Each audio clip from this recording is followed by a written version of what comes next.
Salut tout le monde et bienvenue dans un update lecture. Aujourd'hui, 4 lectures très diverses à vous présenter, donc c'est parti.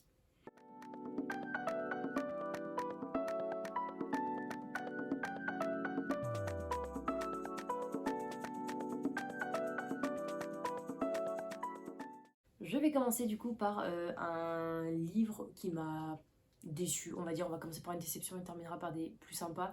J'ai lu Queenie, je ne sais plus du tout qui l'a écrit, je suis désolée. C'est un roman que j'ai lu du coup il y a peut-être un petit mois ou deux. On va suivre le personnage principal qui s'appelle Queenie, qui est une jeune femme noire qui... Alors je crois que ça se passe à Londres.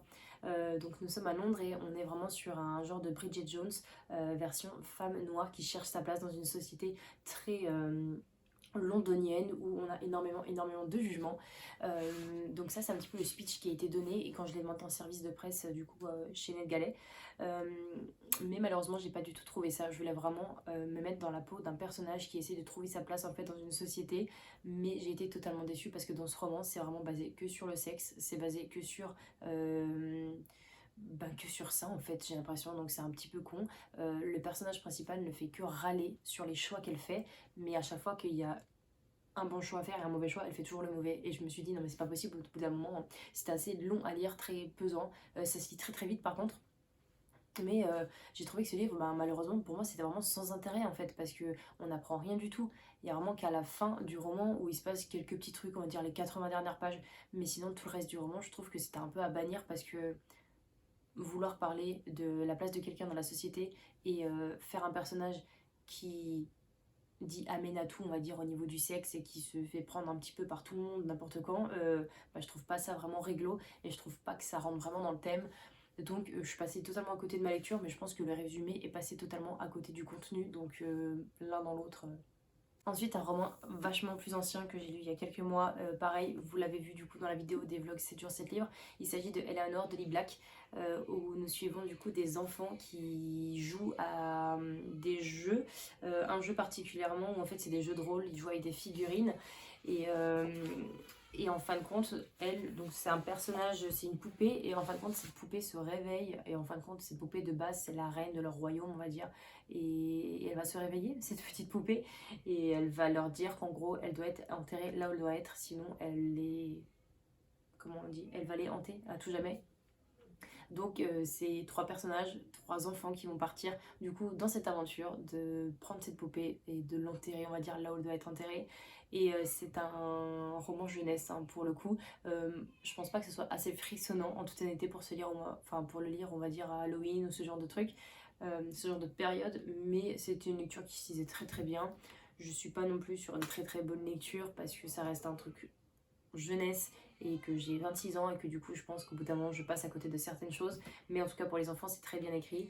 Il y a certains personnages qui m'ont énormément agacée, qui étaient assez égoïstes et c'est un petit peu dommage, mais sinon dans l'ensemble l'idée est très bien trouvée. Il y a beaucoup de relations avec les amitiés qui sont bien mises en avant et ça c'est plutôt top. Ensuite, j'ai lu du coup My Favorite Half Night Stand de Christine Loren. Dans cette histoire, nous suivons du coup plusieurs profs. Alors non, ils sont pas profs, je sais plus ce qu'ils sont. Je sais plus s'ils sont profs ou médecins, bref, comme ça, dans une fac. Et donc, c'est quatre adultes d'une trentaine d'années à peu près. Donc, nous avons une fille et trois garçons. Et ils s'entendent très bien. Donc, c'est une bande d'amis. Et, euh, et je crois qu'ils doivent aller à un bal. Et, et doivent trouver en gros des cavaliers et cavalières.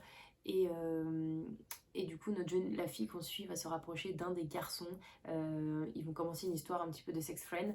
Mais au fur et à mesure, on sent qu'il y a des sentiments qui arrivent. Ce n'est pas juste pour une nuit et ça recommence, il y a des sentiments qui se font, il y en a qui sont plus... Enfin, il y a un personnage qui est très réservé, l'autre pas du tout, donc ils sont un petit peu contraires l'un à l'autre, mais c'est une très bonne romance en tout cas. Donc ça c'est le résumé, et j'ai beaucoup apprécié en fait. J'adore être dans un groupe d'amis comme ça où il se passe des petits trucs, parce que c'est vrai que tout le monde voit ce qui se passe sauf les deux, et je trouve ça assez sympa parce que du coup dans ce genre de roman c'est que bienveillant la plupart du temps, donc c'est plutôt top, et franchement c'était une très bonne lecture, c'était une très bonne romance, et j'ai hâte de lire d'autres romans de Christine Loren. Et enfin, le dernier roman, il s'agit de Olivia Adam, donc, qui a écrit Les Roches Rouges. Je l'ai lu pareil pendant mon challenge de 7 jours 7 livres. Et nous suivons ici deux personnages.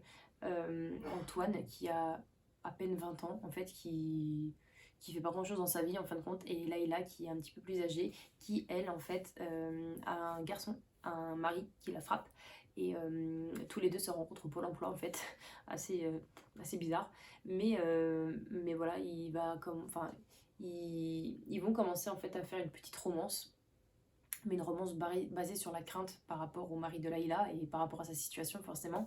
Et Antoine va décider de l'emmener loin d'ici. Il lui dit bah, prends tes affaires, prends ton garçon et viens, on part en fait. Et c'est ce qui va se passer. Donc il va l'amener donc dans ce petit endroit rempli de roches rouges.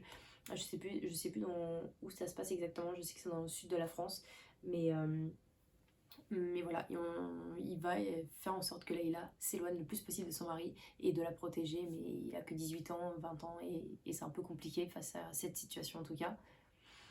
Pour mon avis, eh bien, j'ai trouvé que ce roman se lisait plutôt bien. On est sur des changements de point de vue plutôt sympa. Par contre, l'écriture en elle-même me dérange un petit peu. On est vraiment sur un langage assez cru, assez un peu brouillon quelquefois, mais je pense que ça va un petit peu avec les personnages qui sont ben, totalement bousillés par la vie en fin de compte, parce qu'il se passe des choses des deux côtés. Autant pour Layla que pour Antoine, on est sur des passages dans la vie un peu difficiles à passer, et voilà, ce roman il évoque plutôt bien. Après, même si j'ai pas forcément kiffé l'écriture, j'ai beaucoup aimé l'histoire. En elle-même, franchement, ça me fait voyager. Quand j'ai lu ce roman, j'avais envie de le lire en été en fait, parce qu'on a envie de mettre les pieds dans l'eau, dans le sable, et c'est tout ce que... Et c'est tout ce qu'on a envie avec des romans, qui se passent en été avec la chaleur. Mais bon, si vous avez l'occasion de le lire cet été, lisez-le, parce que du coup ça donne envie de partir en vacances malgré tout ce qui peut se passer autour. Donc n'hésitez pas. Et là du coup ça va être la fin, parce que du coup j'entends ma choquette pleurer depuis tout à l'heure. Ça va être un peu compliqué à terminer cette vidéo, mais j'espère qu'elle vous aura plu. N'hésitez pas à me dire si l'un de ces romans vous tente, et n'hésitez pas à me dire quelle a été du coup votre dernière lecture. On se retrouve la semaine prochaine pour une toute nouvelle vidéo, et en attendant, prenez soin de vous. Ciao.